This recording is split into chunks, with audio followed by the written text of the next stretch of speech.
And I think one of the problems with a lot of the ways trauma are treated is there's too much passivity.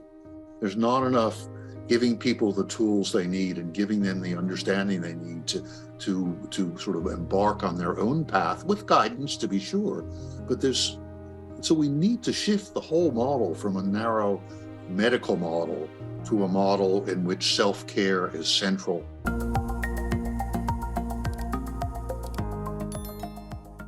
And when people are traumatized, I feel like the image that comes to me is that they're tied in knots and they don't know, quite what's going on, and they're uncomfortable in a variety of ways. They're uncomfortable physically, emotionally, often enough socially.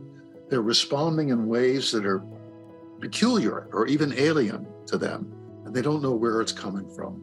And I put my arms like this because people who are traumatized are often so shut down.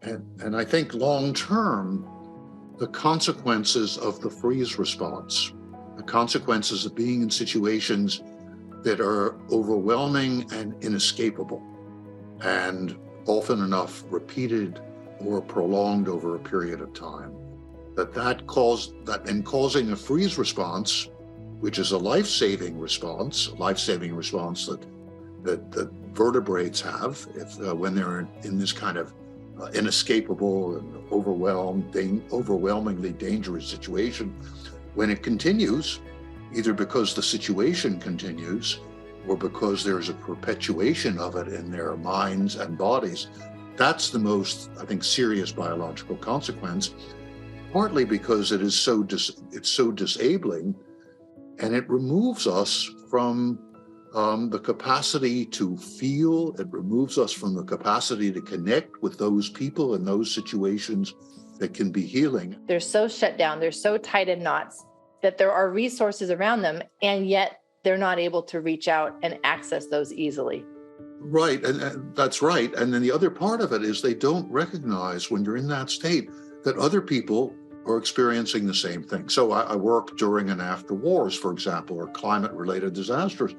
And intellectually, everybody knows that everybody else has been affected, but it feels like they're the only one. Many times when people are coming into a place where they're ready to do the work, they're ready to start that opening up process, they're thinking that the only way is just by themselves or reading a book or doing one-on-one work. And yet part of what I do, and I know that's part of what you do, is like you bring in the community, you bring in the connection with other people so that they can see that, oh, I'm not alone. Others are going through this as well. And yet also obviously doing that in a way that you're not adding to the burden of feeling everyone else's overwhelm, but you're able to see it and experience it in a way that you can relate to others. And that starts to break through that feeling of it's all me and I'm all alone. Yeah, and that's right. And it's also changing the definition of what trauma is, changing it from something that's a purely medical phenomenon that requires treatment and perhaps pharmacological treatment, changing it to a universal human experience in which people can become aware of whatever trauma or challenges they've experienced and share them with one another. And you probably do know this, in indigenous societies, if you had a minor problem, physical, mental, or spiritual, you went to your granny, your grandmother, or somebody else's granny. But if you had a major problem, life-threatening illness, a psychosis, if you'd been in combat, you would go to the official healer, and the official healer would bring people together because it was understood, whatever that official healer was called, whether called curandero or sangoma or wise woman or medicine man, that healer understood that in addition to the pharmacopoeia and in addition to the particular rituals that she or he might use, that in order to heal the trauma, we needed to come together with a group and reestablish the connection between with our own nature and with the nature of the social, ecological, and spiritual world. And the group was the vehicle to make that happen. And I'm curious what changes in people's physiology you have noticed as a result. We haven't, except in one study that was done of Georgetown medical students, we haven't used physiological measures. But what people report that they have found is lower blood pressure, slower heart rate, better digestion, better sleep, less irritable.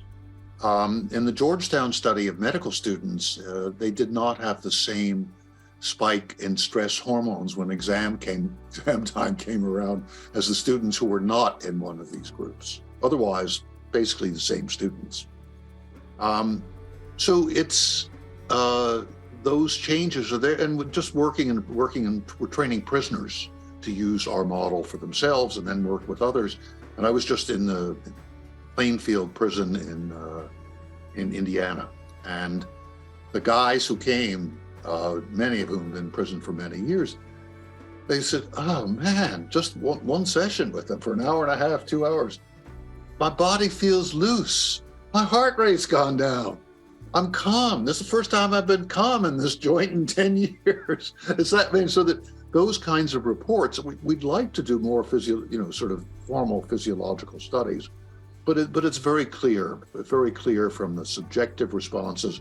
We use about 15 different techniques that we teach, self-care techniques, virtually all of which have very sound evidence for their capacity to make changes in physiology and in fact structure in the nervous system.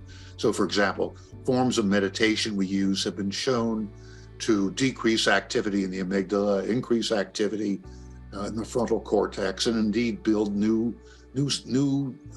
tissue in the frontal cortex, decrease the size of the amygdala where fear and anger are centered, improve functioning in the hippocampus, and improve connectivity among various parts of the brain. So I think the biological research is there. The important thing, as far as I'm concerned now, is to create comprehensive programs which don't say, we're going to just, people will say, what made the difference? And what I would say is what makes the difference is going to be different for each of us. That you may like to do soft belly breathing. Somebody else may like to do shaking and dancing. Somebody else may find guided imagery and walks in nature to be the most effective. All of them have biological benefits, but the important thing is what's the program that makes most sense to you, and putting together these various elements and then individualizing them for each person. So let's talk about the transformation. And I love how you put it, where you say the possibility, right? Like just the possibility of the transformation that is possible when someone does this work and makes these changes. Yes, gets through the challenges, but talk to us about how you see the transformation and what is possible. Because what I love how you say is that it can make us an even better person than what we've ever been. Yeah, this insight of is not original with me. Indigenous people all over the world have always known this. In fact, in many groups that I've spent time with or read about around the world, the way they mark out the future healers is through the experience of the boys and girls or the young women and young men who have dealt with a traumatic experience and dealt with it successfully. And then at some point, the official heal, whether it's through a serious life-threatening illness or psychosis or major depression or through a vision quest, or something resembling that, through some kind of initiation. And those people who have come through this, those young people who've come through it with some sense of confidence and understanding and compassion for others, those are the ones the official healer says, "Okay, little girl, little boy, you come work with me. You have the knack."